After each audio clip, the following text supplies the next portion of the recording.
खुशी खुशी जिंदगी जी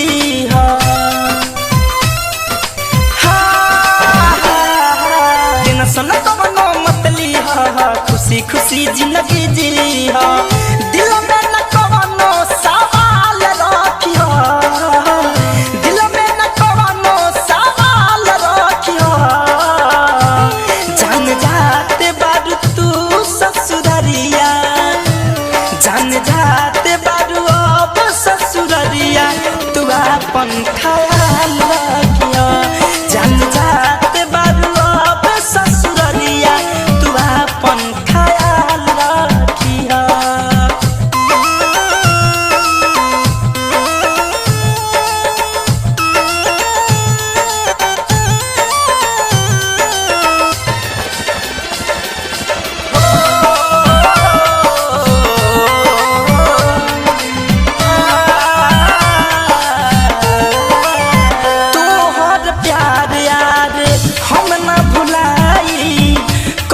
बहाने मिले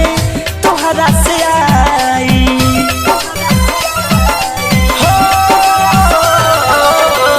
तोहर प्यार यार हम ना भुलाई कवनो बहाने मिले तोहरा से आई हम पे भरोसा करिहा तू घूटे घूट के न मरिहा तू मन के माहौल खुशहाल रखिहा मन के माहौल खुशहाल रखियो जान जात बारू पियावा के घरे जान जात बारू पियावा के घरे तू अपन ख्याल रखियो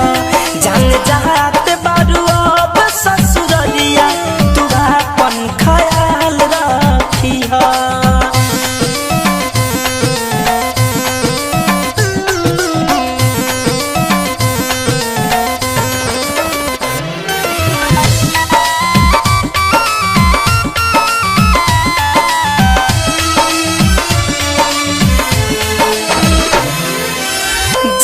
तू जीवन मोहे से परदेसी साथ हो फोन पर धनंजय से कर ली बात हो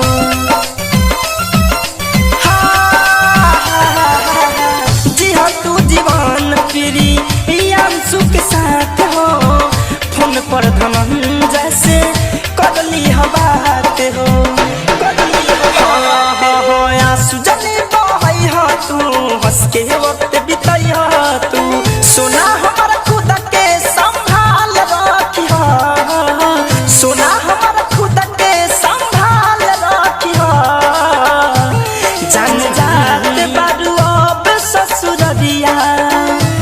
जान जाते बारू अब ससुररिया तू अपन ख्याल रखियो